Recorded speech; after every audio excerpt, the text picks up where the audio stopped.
ചന്തയ്ക്ക് പോകാനുള്ളതല്ലേ? ഞാൻ പറഞ്ഞ ജോലി നീ ചെയ്തു തീർത്തോ? സൈനികര് പറഞ്ഞത് അവർ കിഴക്ക് ഭാഗത്തുള്ള പ്രശ്നക്കാരാണെന്നാണ്. മുതലാളി കഴിഞ്ഞ തവണ കണ്ടില്ലേ, ആ സ്കാറാണ് അവരുടെ തലവനത്രേ. എനിക്ക് അവരുടെ സ്ഥലം മനസ്സിലായിട്ടുണ്ട്. ഞാൻ സൈനികർക്ക് വിവരം അറിയിച്ചിട്ടുണ്ട്. സൈനികരും അങ്ങോട്ട് തന്നെയാണ് പോയത്. പക്ഷെ എന്ത് ചെയ്യാം, അവരുടെ സമയം നല്ലതാണെന്ന് തോന്നുന്നു. നമ്മുടെ പടയാളികൾ അവിടെ എത്തുന്നതിന് മുമ്പ് അവരെങ്ങനെയോ അവിടുന്ന് രക്ഷപ്പെട്ടു പോയി.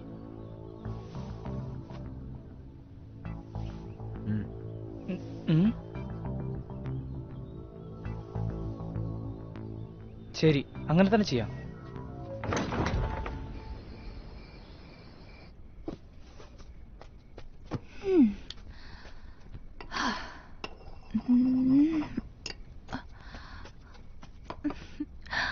അത്രേ ഉള്ളൂ, ജോലിയൊക്കെ കഴിഞ്ഞു. ഇനി അവനെ കാണാൻ പോകണം. മുതലാളി, നീ എങ്ങോട്ടായി പോകുന്ന? എന്റെ ജോലികളൊക്കെ തീർന്നു. നീ ഇപ്പൊ എന്താണ് ചെയ്യാൻ പോകുന്നത്? ഞാൻ തുണികളൊക്കെ അലക്കി കഴിഞ്ഞു, പുസ്തകങ്ങളൊക്കെ അടുക്കി വെച്ചു, ചായ ഉണ്ടാക്കിയിട്ടുണ്ട്. ഇനി ഞാൻ നിങ്ങളെ ശല്യം ചെയ്യരുതല്ലോ. ഞാൻ പോയിട്ട് വരാട്ടോ. ഒന്ന് നിക്ക്. കണക്കിൽ 9-ാം അധ്യായം എടുക്ക്. കണക്കില് 9-ാമത്തെ അധ്യായോ? ഇതെന്താ പുതിയതായിട്ട്? കണക്കില്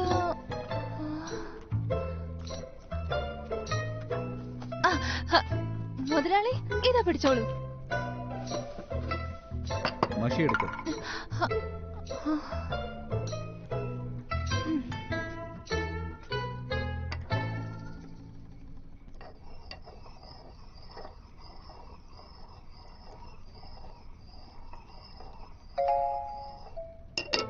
അയ്യോ,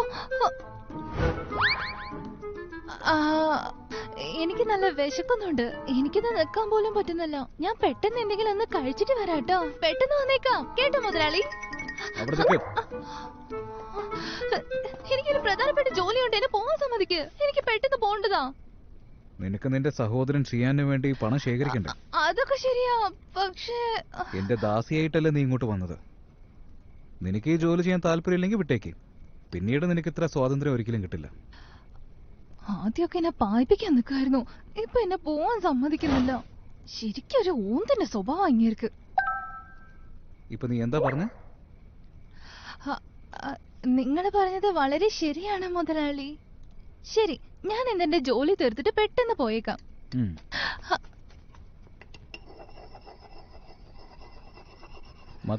മതിയോ? ശരി ശരി, ഇത് മതിയെന്നാ പറഞ്ഞ. നീ ഒരു കാര്യം ചെയ്യ്, ഈ പുസ്തകത്തിന്റെ മേലെ അച്ചുവെക്ക്. അന്ന് ഇദ്ദേഹത്തിന്റെ തുണി അഴുക്കാക്കിയതുകൊണ്ട് ഇപ്പൊ പകരം വിട്ട. മുതലാളി, ഇവിടെ വിളിച്ചോ, വേഗം. ഞാൻ നിന്നെ കണ്ടപ്പോ തൊട്ട് എന്റെ വസ്ത്രം അഴുക്കായിക്കൊണ്ടിരിക്കുകയാണ്. നീ എന്റെ മാറി നിൽക്ക്. മുതലാളി, ഞാൻ നിങ്ങളുടെ ജീവനല്ലേ രക്ഷിച്ചേ, അതിന് എന്നോട് നന്ദിയല്ലേ പറയേണ്ടത്?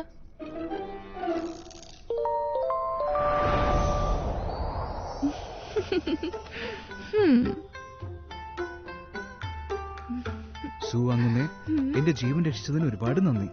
സത്യം പറഞ്ഞ ഒരു ചെറിയ സഹായം വലിയ കാര്യമാണ് ചെയ്യുന്നത്. നിങ്ങൾക്ക് വേണ്ടി ഞാൻ കുറച്ച് വസ്ത്രം, സ്വർണം സമ്മാനമായി കൊണ്ടുവന്നിട്ടുണ്ട്. ഇത് കണ്ടില്ലേ? ഈ ചെറിയ സമ്മാനം നിങ്ങൾ സന്തോഷത്തോടെ വാങ്ങുമെന്ന് ഞാൻ വിശ്വസിക്കുന്നു. ഇത് ഞാൻ നിങ്ങൾക്ക് വേണ്ടിയാണ് വാങ്ങിച്ചത് പോലും. അത് കൊള്ളാലോ, നീ എന്ത് നല്ലവനാ. ഈ സമ്മാനത്തിന് ഒരുപാട് നന്ദി. നാട്ടിലുള്ള 200 ഏക്കർ ഭൂമി, നഗരത്തിലുള്ള മനോഹരമായ കൊട്ടാരം, സ്വർണ്ണക്കട, പിന്നെ എന്താ ഇത്, ചന്തയിലുള്ള 10 കടകളോ, 1000 കരിമ്പുകളുള്ള തോട്ടം, 10,000 പലഹാര കടകളോ. ഇതിൽ നിങ്ങൾ അച്ചുവെച്ച ഉടനെ ഇതെല്ലാം നിങ്ങൾക്ക് സ്വന്തമായി മാറിയേക്കും. ഈ സമ്മാനം സ്വീകരിച്ചാലും അല്ലെങ്കിൽ എനിക്കത് ഒരുപാട് വിഷമാകും.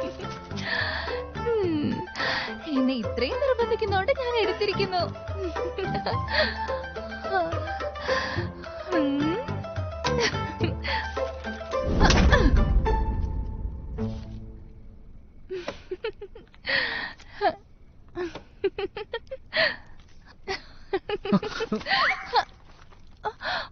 നീ എന്തായി കാണിച്ചു വെച്ചിരിക്കുന്ന? എന്താ അത്? അത് പിന്നെ ഞാൻ വേണമെന്ന് വെച്ച് ചെയ്തതല്ല. നീ എന്താ ചെയ്തിരിക്കുന്നെന്ന് മനസ്സിലായോ? കച്ചവടത്തിന്റെ കപ്പം പിരിക്കാൻ വരുന്നവര് ഇത് ഗവേഷണം ചെയ്യും. ഗോ കുടുംബത്തിന്റെ പത്രം ശരിയായിരിക്കണം, അല്ലെങ്കിൽ അതിനുള്ള ശിക്ഷ ലഭിക്കും. അതെയോ? ഇപ്പൊ ഞാൻ എന്താ ചെയ്യാ?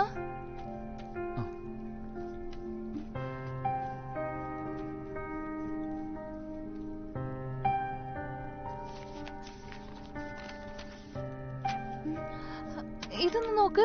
ഈ ഈ സംഖ്യ അവിടെ വെച്ച് വെട്ടിക്കളഞ്ഞിരിക്കുകയാണ്. എനിക്ക് തോന്നുന്നത് അത് ഇവിടെ ഉണ്ടാവുമെന്നാ. നോക്ക്. നിനക്ക് കണക്ക് നോക്കാൻ അറിയോ? എനിക്കതൊന്നും അറിഞ്ഞൂടാ. പക്ഷെ ഞാൻ പൂക്കള് വിറ്റ് പച്ചക്കറി വാങ്ങാറുണ്ട്. കാശിന്റെ കാര്യത്തിൽ കുറച്ച് ശ്രദ്ധ കൂടുതലാ. അതുകൊണ്ടാ ഇതിനെ കുറിച്ച് മനസ്സിലാവുന്നത്. എപ്പോ നോക്കിയാലും പണമാണല്ലോ. ഇത് പിടിക്കേ, ഞാൻ നോക്കട്ടെ. ഞാൻ ശരിയാക്കാം. ഇത് വീണ്ടും ശരിയാക്കണം. ശരി. ആ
ഇന്ന് ഒരുപാട് പണിയെടുത്തു.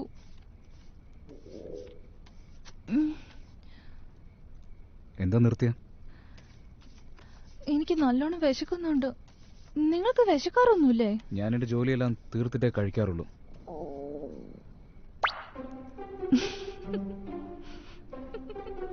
മുതലാളി, നിങ്ങളുടെ സഹായത്തിന് ഒരുപാട് നന്ദി. അല്ലെങ്കിൽ ഞാൻ വലിയ പ്രശ്നത്തിൽ കുടുങ്ങിയേനെ. നിങ്ങൾ എനിക്ക് ഇനിയൊരു അവസരം കൂടി തരണം. എന്നെ കൊണ്ട് ആവുന്ന സഹായങ്ങളൊക്കെ ചെയ്യാം. നിങ്ങൾക്ക് കഴിക്കാൻ എന്തെങ്കിലും ഉണ്ടാക്കി കൊണ്ടുവരട്ടെ? നിനക്ക് പാചകം ചെയ്യാറിയോ? ആ, ഞാൻ നന്നായിട്ട് പാചകം ചെയ്യും. നിങ്ങൾക്കറിയോ, ഞാൻ ലെനൻ നഗരത്തില് വലിയൊരു ഭക്ഷണശാലയിൽ ജോലി ചെയ്തിട്ടുണ്ട്. നിങ്ങൾക്ക് വിശ്വാസം അല്ലെങ്കിൽ ഞാൻ എന്തെങ്കിലും ഉണ്ടാക്കി കൊണ്ടുവരാം.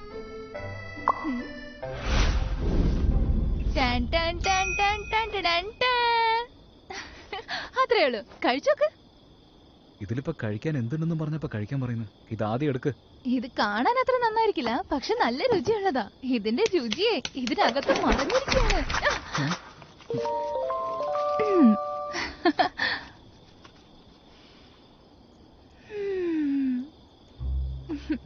ഇതാ, ഇത് കഴിച്ചു നോക്ക്. കഴിക്കുക. എനിക്കിത് വേണ്ട. മുതലാളി, ഇത് കഴിക്കില്ല? സൂസിയാൻ, തുണിയിൽ കറയായാലും അത് മാറ്റാൻ എത്ര പാടാണെന്ന് നിനക്കറിയോ? ഓ അതെ, ശരിയാണ്. കറ പറ്റിയ നീ എനിക്ക് പിന്നെ പുതിയത് വാങ്ങിച്ചു തരേണ്ടി വരും. ഇല്ല, എനിക്ക് നിങ്ങളുടെ കാര്യം ഓർത്ത് വിഷമമുണ്ട്. ഇത്രയും രുചിയുള്ള ഭക്ഷണം നിങ്ങൾക്ക് കഴിക്കാൻ പറ്റുന്നില്ലല്ലോ.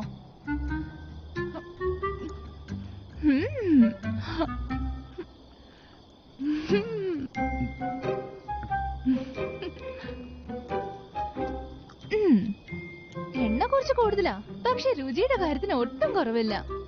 മാത്രമല്ല, ഇത് ഞാൻ താമര ഇലകളെ കൊണ്ട് ചുറ്റിയാ ഉണ്ടാക്കിയത്. അതിന്റെ മണവും ഇതിനകത്തുണ്ട്. എന്ത് രുചിയാ! കുറച്ച് കൂടുന്നുണ്ട്. വിശ്വസിക്കാൻ പറ്റുന്നില്ലെങ്കിൽ കഴിച്ചു നോക്ക്. ഏതാ? ഒന്ന് നിക്കണേ.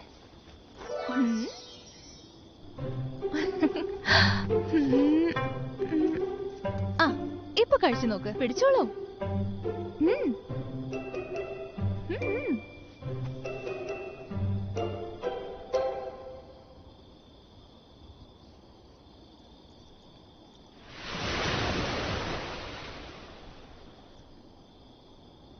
കൊള്ളാവോ? രുചിയില്ലേ? നന്നായിട്ടുണ്ട്. നീ മുഴുവനും കഴിച്ചു കളയുന്നത് ഞാൻ വിചാരിച്ചു പോയി.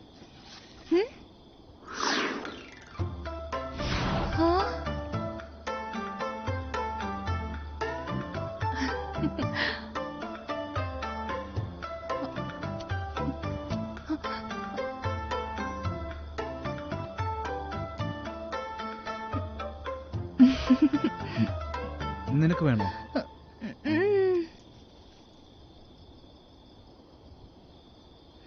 ആ നിങ്ങളെന്താ ആളെ കളിയാക്കുക? നിന്നെ ഈ മണം കാണിച്ചതാ.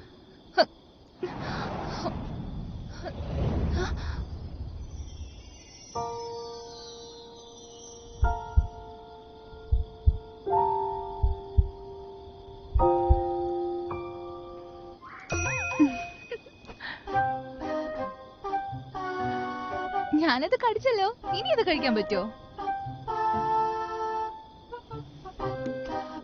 നാണമില്ലാത്ത പ്രവൃത്തികൾ ചെയ്യുന്നതിൽ നീ ബഹുകേമിയാണ്. അങ്ങനെയൊന്നുമല്ല, എന്നാൽ ഇതിന് ഒരുപാട് നന്ദി.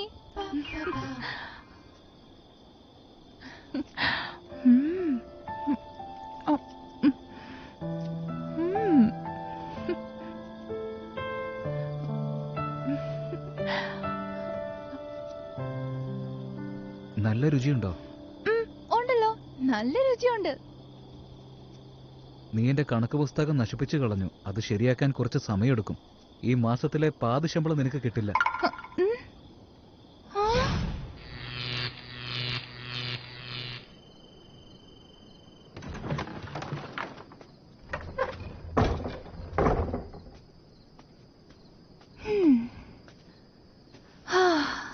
അങ്ങനെ ജോലികളൊക്കെ തീർത്തു. കഴിച്ചത് കുറച്ച് കൂടി പോയെന്നൊരു സംശയം. ഞാൻ എന്തോ മറന്ന പോലെ ഉണ്ടല്ലോ. എല്ലാരും ശ്രദ്ധിച്ചിരിക്കൂ, ആപത്ത് വന്നുകൊണ്ടിരിക്കുകയാണ്. ആയെ കാണുമായിരുന്നു.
现在